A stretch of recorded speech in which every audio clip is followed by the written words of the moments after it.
All right, let's dive into a really gripping story from the ancient book of 1 Samuel. It's about two houses, two very different destinies, and two paths you could take. One leads to honor and, well, the other leads to judgment. Today, we're going to unpack this powerful tale of honor and contempt. You know, at the heart of this whole ancient drama is this single kind of chilling idea from biblical scholar Dr. Robert Chisholm. Disrespect can be deadly. And this isn't just some clever phrase, you guys. It's literally the core principle that seals the fate of a high priest named Eli and his two corrupt sons. So, the central conflict? It's laid out for us, plain as day. On one side, you've got the house of Eli, the established priesthood, but now they're corrupt and contemptuous. And on the other side, there's this young boy, Samuel, who's quietly faithful and is actually destined to become one of Israel's greatest leaders. I mean, the entire chapter just pivots on this incredible contrast. Okay, so what's the big idea here? What's driving this whole story? It all boils down to this one principle. God opposes people who treat him with contempt. And seriously, everything that happens next, the blessings, the curses, the rise of one family and the fall of another, it all stems from this. This is a huge concept for understanding not just this chapter, but a lot of the Old Testament. All right, let's get into it. Let's start with the source of the whole problem, the great sin of Eli's sons. Their crime wasn't some minor oopsie. The Bible says they treated the Lord's own offering with contempt. So what were these guys actually doing? So the text calls them sons of Belial, which basically means wicked men. But listen, this is more than just calling someone a bad person. It gets deeper. It means they were acting as if God had absolutely no authority over them. I mean, they knew who God was. They were priests, for crying out loud, but they refused to recognize his authority. And that right there, that's the root of all the corruption. And man, their contempt was just on full display in how they stole things.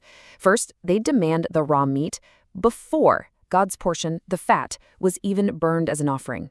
Can you imagine? And if anyone pushed back saying, hey, let's give God his part first, they'd just threaten to take it by force. Then, as if that wasn't enough, they'd come back to the boiling pot and skim even more for themselves. I mean, this was organized, blatant disrespect. Yeah, and the Bible does not hold back. It calls this a very great sin. Now, you gotta understand, that phrase, it's usually saved for the really big stuff, like idolatry. So to us, it might just look like they're skimming a little meat off the top, right? But in God's eyes, this was huge. They were stealing directly from him and showing total contempt for things that were meant to be holy. Okay, so right when you're deep in all this corruption, the story takes a hard right turn. It's a classic move by the author to create this really stunning contrast with, of all things, a little boy. The text literally uses the word meanwhile. How great is that? It's this powerful break that just completely shifts our focus. So while the priests are gorging themselves and abusing their power, you've got this young kid, Samuel, just quietly growing up, dedicated to God. And the difference between them is just, wow, it's so striking. Samuel's life is all about simple, faithful service. He's ministering, he's wearing the priestly garment. He even gets a new robe from his mom every single year, which is this great little detail, right? It shows that steady growth.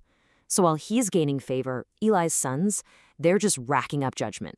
And you better believe that judgment is on its way. A prophet, a man of God, shows up and he has this absolutely devastating message for the high priest, Eli. And honestly, it all boils down to one single piercing question from God. Now, what's so interesting here is that Eli's failure wasn't just that he did nothing. Sure, he kind of told his sons off, but it was weak and it just wasn't enough. He had the power to remove them from their positions, but he didn't do it. And by letting them keep going, and get this, by eating the stolen meat himself, he basically became part of the problem. God's whole accusation is, you honored your sons more than me. That's a dilemma that is just timeless, isn't it? Family loyalty versus doing what's right. And this next part, it's one of the most sobering lines in the whole story. So why didn't the sons listen to their dad?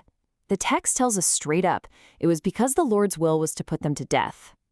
They had crossed a line, a point of no return. It was just too late. The judgment was set. So the judgment that comes down, it's a perfect example of what we call poetic justice. You see this all the time in the Bible. The punishment fits the crime. Think about it. Their crime, getting fat off God's offerings, and their punishment, Their own descendants will be reduced to begging for a crust of bread just to get by. It's an exact reversal. And this whole prophecy unfolds in stages. First, there's an immediate sign, just to prove it's the real deal. Both of Eli's sons, Hophni and Phinehas, are going to die on the exact same day. Then there's the long-term consequence. Men in Eli's family line just won't live to be old anymore. And the ultimate future, their whole house gets demoted from the priesthood. Forever. But you see, this story isn't just about one family's tragic downfall. No, it's teaching this massive theological lesson. And it's a lesson that's going to echo all the way through the rest of the book, and really through the whole history of Israel's kingdom. And this brings up a really good question, maybe when you're thinking right now. Didn't God promise Eli's family they'd be priests forever? So what gives? Is God going back on his word here? Is he being unfaithful to his promise? Well, to really get this, we have to look at a classic analogy from the prophet Jeremiah. God uses this image of a potter and some clay to explain how his relationship with people and nations works. And honestly, this is the key that unlocks the whole thing. So here's how it works. God might announce a blessing for a nation, right? A promise of good things. But, and this is a big but, if that nation turns to evil, he can reconsider that good he was planning. And it goes both ways for judgments too. The point is, his promises are part of a living, breathing relationship. They're not like some unchangeable computer code. And this is so crucial. The story of Eli is basically a preview of what's coming down the road. See, pretty soon Israel's going to get its very first king, Saul. And guess what? He's also going to be chosen by God, get these great promises, but just like Eli's family, he'll be rejected for disobedience. This chapter is literally setting the stage for one of the biggest dramas in Israel's history. So it all comes back to this really simple two-way street kind of principle. God himself says it. Those who honor me, I will honor, but those who despise me will be disdained. Basically, he treats people the way they treat him. It's a direct cause and effect relationship. And just to be super clear, this isn't about God being fickle or unfaithful. Not at all.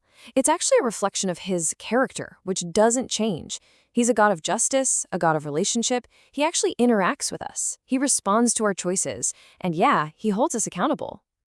So in the end, the whole story of Eli's house just comes full circle, doesn't it? They gorged themselves on what was holy, and in return, their family was completely cut off from that source of blessing. It's just a really stark reminder that so often, the punishment perfectly mirrors the crime. You know, this ancient narrative is built on a principle that is absolutely timeless. You reap what you sow. And it kind of leaves us with a pretty challenging question for today, right? In a world that often seems to reward arrogance, where do we still see this playing out? Where do we see the subtle but powerful consequences of contempt? And what does it even mean for us to honor something greater than ourselves?